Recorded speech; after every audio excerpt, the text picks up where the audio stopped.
Hello, everyone. I'm excited to join you at one of my favorite conferences of the year. I'm going to talk about interdisciplinary practice and inclusion today. And to give you kind of an agenda of the topics I'm going to cover in this presentation, I want to talk about some interdisciplinary practice work that we're doing at SJSU, obviously connecting it back to how does interdisciplinary practice and interdisciplinary collaboration support inclusion for all students. And then based on some of the findings that we've had in this project with pre-service teachers, I want to talk about the implications it has not only for pre-service training, but some professional development applications we can apply for our in-service teachers, related service personnel as well. I'll take some time to go over some project specifics, talking about how we developed some of the interdisciplinary coursework and interdisciplinary learning experiences for students at San Jose State.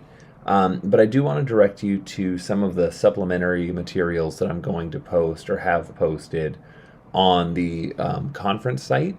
There, I'll just give you some general overview and a little more detail that maybe I won't cover fully in this presentation.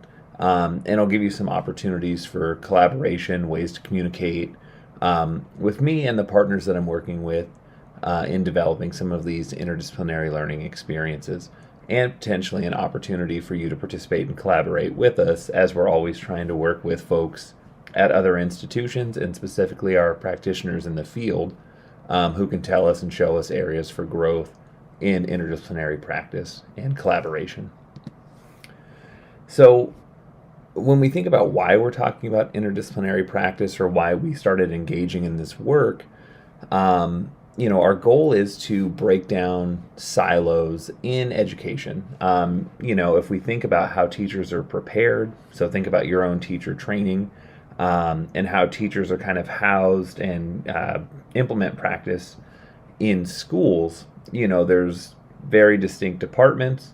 There's very distinct fields where it can feel like special education, general education, and even at times related service are all of these different entities that kind of operate separately from each other or provide services to students in separate ways. So from the teacher preparation style or from the teacher preparation side, we wanted to break those down and just get folks from different fields, different disciplines, used to working with each other so that, when they take their first position, the need for collaboration that's there isn't some form of culture shock. So rather than talking about general educators or talking about related service personnel that they're going to work with, bringing those folks into the classroom or providing a separate learning opportunity for them so they can become familiarized with what is the role, what do these professionals do, and how does that intersect with my work, and how can we collaborate to support interdisciplinary practice and support students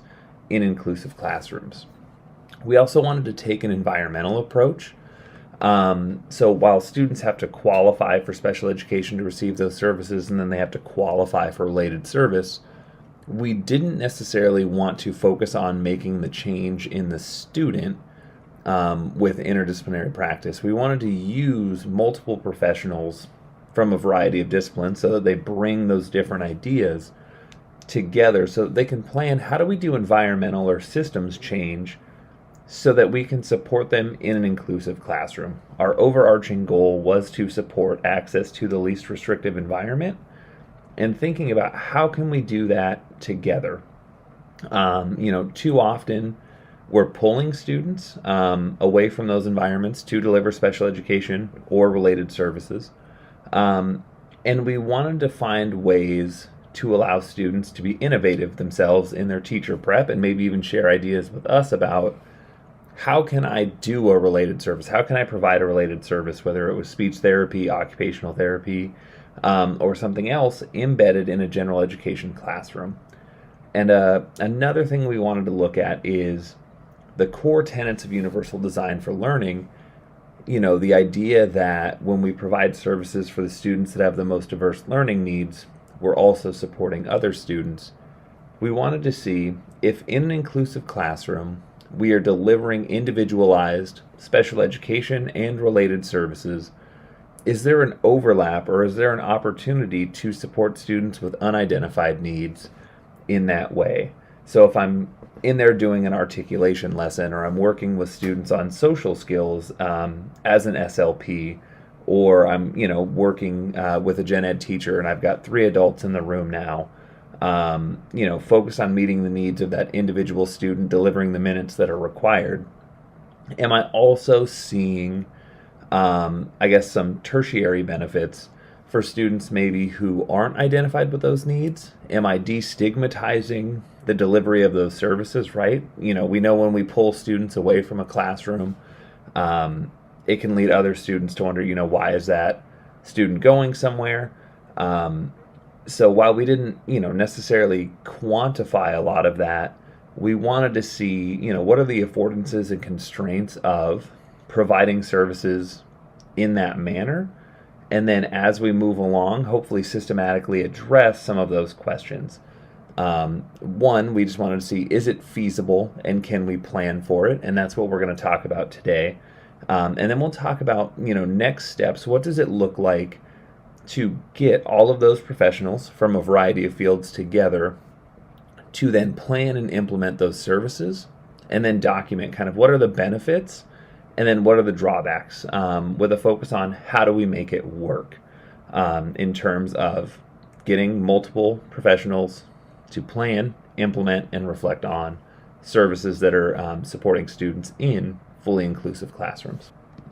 So to give you an overview of some of the interdisciplinary work we're doing now and have done at San Jose State University, the areas I want to talk about, and again, I'll reference you to some of the supplemental materials that are going to be posted on the conference site. We were driven by one goal, and it's why we're presenting here. The core goal is inclusion. We want students to be included with their peers to the greatest extent possible. And we thought, if we're training each other separately, it's almost like we're planting that seed in the head of our pre-service teachers that, these things are meant to be done separate. General education is going to be done over here. Special education should be done over here because that's how we offer your courses. And we prepare you to do things kind of separately. So a few years ago, we were fortunate enough to pair gen ed teachers and special ed teachers, and we did some really good work around co-teaching, co-planning, and similar work there. But then, we were able to work together with some of our related service personnel, most notably our speech-language pathology department, communicative disorders and sciences. And we thought, how can we also bring those related service personnel in to support students in inclusive classrooms? Often those are going to be one-on-one settings where students are getting, something that might seem more clinically based, and sometimes is necessary. But we wanted to figure out how can we have those related service personnel who really look at very distinct needs of students. How can we have them support us in this inclusive journey? So what we ended up looking at, was what are the influences on student learning? We know that school is more than an academic institution. While academics is a core aspect of what we do in school, we're also working on behavioral, social, and emotional learning skills with students, all the time. And we know that there's going to be different influences and different factors that maybe one person obviously can't consider all at once. So we wanted to tackle, what does it look like to co-plan with a diverse group of individuals, really doing a person-centered plan for students with the most extensive needs, and figuring out how can we build environments that support those kiddos with the underlying thought, like we said, guided by universal design. If we can meet the needs of those kiddos, how do we then support every kiddo by embedding those naturally? And it's kind of sparked from an experience I had where when I was in my own classroom, I was just struggling, especially as a beginning teacher, one, to find resources, and two, to figure out, how can I help some of my students facing some of the more extensive barriers to things like, reading comprehension, social skills, um, and just reflecting on what I knew professionally from practice. And I personally kept hitting a wall, just not being able to figure out, what can I do to best support this student. And then just, sitting down for lunch one day with my speech pathologist that I worked with, and I believe the occupational therapist I worked with at the time, who, the problems I was having delivering interventions and supports to this kiddo, just were like, hey, no, I've got this tool, or I've got this activity that you can do, should clear it right up, right? So it was an embedded reading and social skills activity. They came in, kind of co-taught that lesson with me, and like that, the issues I was having making progress with that kiddo were just gone.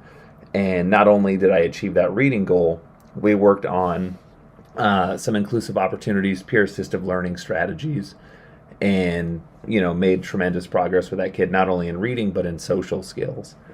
And for me, I thought, hey, that's what we should be doing all the time, right? Pooling resources, pooling ideas. And I know there's a lot of constraints with time and proximity to who we're working with. But that's what I learned from experience. And what I've learned in the last year and a half is we're going to have a lot of kiddos who are going to have unidentified, or maybe don't necessarily demonstrate needs in the areas that we're looking for, but they're probably going to be there. Again, school is an academic, behavioral, and social institution, and some kiddos might have gaps in their development of those.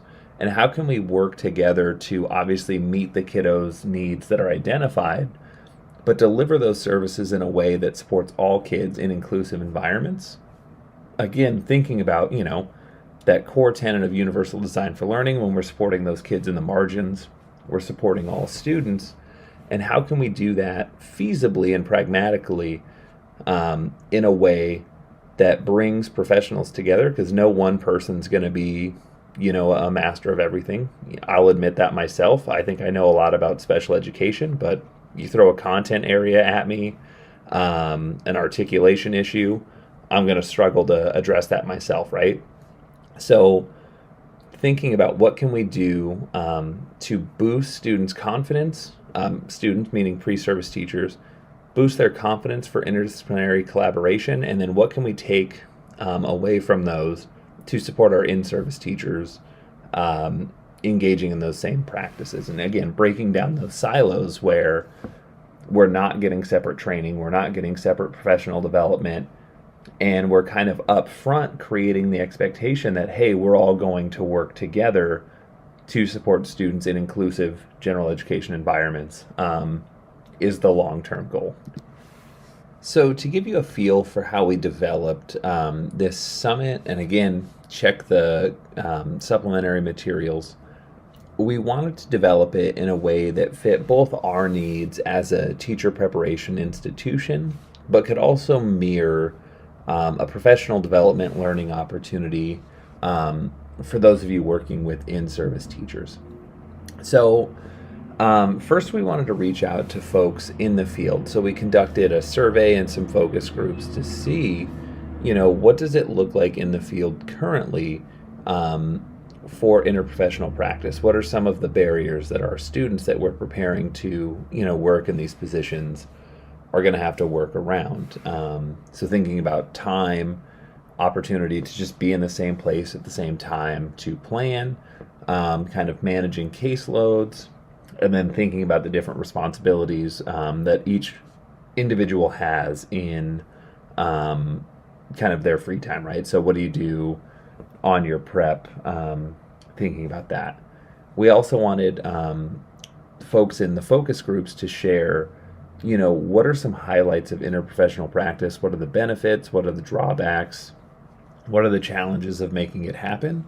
And then are there any potential, harmful effects for any student involved? And from that, we tried to develop some case studies that our students could work through together. So what we did was, from everything we got from the surveys and the focus groups, created some what we hoped were realistically aligned case studies that we had some of our focus group participants kind of help us create and review and then implement during our summit, where students had to proactively think through when and how would we meet, what would we discuss, and then how would we consider the different levels of need in an inclusive classroom, right? So thinking about our one focus student, we gave them different scenarios of a student with complex communication needs, a student who used augmentative and alternative communication devices, and then students who just needed help with social skills. Just a couple different scenarios to think through. That's our one focus student. How can we build learning environments that meet their needs, also meet the needs of students with potentially unidentified needs, could also support their social skill development, their articulation development, but maybe also attached to a literacy goal, reading, writing, speaking, or listening. And then how could it be embedded as an activity that the whole class could complete together? So developed those in the focus groups, had some of our focus group participants facilitate those with groups of students. And then, given the timing of everything, we held it virtually with our students, went into breakout groups, and just looked at, what are the considerations that individuals make. So prior to this, our in-training speech-language pathologists had received their coursework. Our education specialists had received their coursework entirely separately. We wanted to see, both in their interactions in their breakout rooms, what are they talking about? What are they considering? Are there differences between what our education specialists are looking at, what our speech-language pathologists are looking at, and do they find it feasible to work together in an inclusive classroom to support, not only that focus student, but every tier of student that we talked about. What we ended up finding was that students, on a survey that kind of indicated their own self-reflection, students found that the considerations and the plans they made were richer than they might have been had they planned them on themselves or by themselves. And then it was on both sides, right? So our speech-language pathologists felt like in an inclusive classroom where they co-planned the lesson, there'd be more communicative partners, more opportunities to model both articulation and social skills, and identified that there might be better academic benefits as well if they could co-plan that lesson to be almost thematic in a sense, right? So we're going to work on skills embedded in an academic activity. And then our education specialists again thought there's different activities, there's different more active engagement type things that we could do while working on some speech language activities, again embedded into an academic activity. So those were just their own personal thoughts, right? Essentially boiled down, it was two heads are better than one, leads to more active engagement and varied activities. Initial, and we're still kind of doing some of this analysis, initial looks at the plans and the considerations they made, when we compare them to lesson plans or activity plans that one group created on their own, kind of mirrored what we thought. And what students demonstrated themselves is that when we're planning, those diverse needs, planning for those diverse needs that students have, and we're bringing in such rich expertise from a speech language background, an education specialist background, there's different activities that we can do, and they're not just individually focused.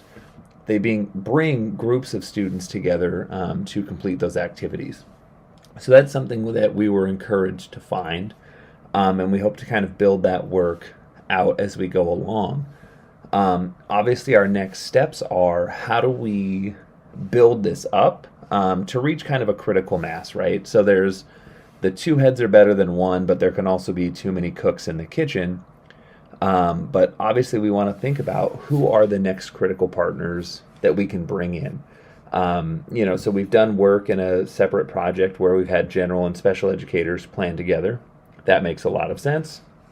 We've had our speech and language pathologists and our education specialists plan together.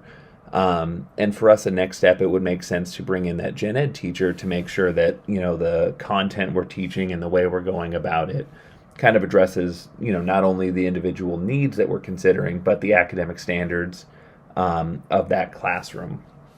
And then thinking about, for students who may or may not have experienced trauma, is there room for a mental health expert, a counselor at the school to be involved in planning, right? Do occupational and physical therapy make sense? Who does it make sense to involve? I think, for students, especially based on their individual needs, we should include whoever provides them services. But is there a way to create a framework, rather than saying, here's the student's needs, here's your task, how do you meet that together? Thinking about a way to have structured planning and a structured cycle, where we can bring that person-centered planning mix together to ultimately support students in those inclusive classrooms. And, again, these are just initial basic findings, but the message we want to keep preaching and the message we want to keep sharing this out or sharing out is, in terms of what this means for inclusion, I think it's just, and I'll admit, a tiny smidge of evidence, but it's a nudge in the direction of we should be breaking down these silos at all levels. When we set the expectation for inclusion first, in all programs, it just highlights, how rich of an experience we can create for students when we're almost setting that non-negotiable goal of these are going to happen in an inclusive classroom. Again, we only did the planning stage, and we're going to work on that implementation stage moving forward. So I hope I can come back next year and say it was a rousing success. And we really think it can be. But what this means for inclusion is we should start putting heads together. We should start building, our school infrastructure to allow for this collaboration, rather than saying, because of time constraints, it's better for this student to receive this service in a one-on-one setting, because we saw and we felt, general excitement around, hey, we can do this in an inclusive classroom and it's going to have all of these other benefits in addition to helping us achieve that main goal we have, based on this individual student's needs. So, we're really hoping that this work kind of has a snowball effect, keeps rolling, getting a little bit bigger. But we really want to focus in on how do we bring these heads together with this, vast and varied expertise to support students with the most extensive needs, but to also just create learning environments that are inclusive and support all learners. And I think, working together is the way to do that. And when we think about, what does this mean for pre and in-service training? I think it means two things. One, let's just make the expectation that inclusion is going to be the norm and that we can achieve that goal, or we can establish that norm through interprofessional practice. As much research as I read or as much research as I do, I am still of the belief that when you put talented teachers, talented educators, related service personnel, everyone involved in education, when you put them together and give them time to think of, how do we achieve this goal, whether that goal is inclusion or whatever it may be, when we invest time and resources in allowing talented educators to do that, they're going to do things that are more creative, innovative than what we can do on the research side. So, the implications are, how do we break those silos down and invest in, allowing teachers to plan together for inclusive purposes? So for me, that's providing them time. That's eliminating kind of these separate training programs at the pre-service level, right? How do we have combined and shared coursework? And in the in-service side, it's, how do we have similar integrated and meaningful professional development that general educators, special educators, related service personnel, or anyone that works with students take together. I think, again, these separate systems kind of build in this expectation that we're going to do things separately, therefore the students we serve should be served separately. So taking it at that kind of mindset level and changing it to, let's create an environment we can all work in together and ultimately support students achieving, those inclusive opportunities together as well. And again, just a small smidge of evidence that we hope builds over time, but we're trying to plant that seed in, other folks' minds so that they too can, start thinking about how can we build an infrastructure that allows all of our educators to participate in this, really necessary interdisciplinary collaboration and interdisciplinary service provision. And, we hope, again, like we said, to keep doing some of this work. We're always recruiting. We're always reaching out to folks to participate. It's really important for us to have our practitioners, our fieldwork partners, let us know, here's kind of the affordances and constraints that we're working with in our system. So if you want to participate in the work, you want to provide any feedback, you have any questions about, this presentation or the work that we're doing, again, check out the supplementary materials that we've provided on the site. And please feel free to reach out to help us keep this work going. Or if you have an idea that could make this work even better, let us know. So thanks for attending my presentation, and I hope to hear from hopefully a lot of you soon.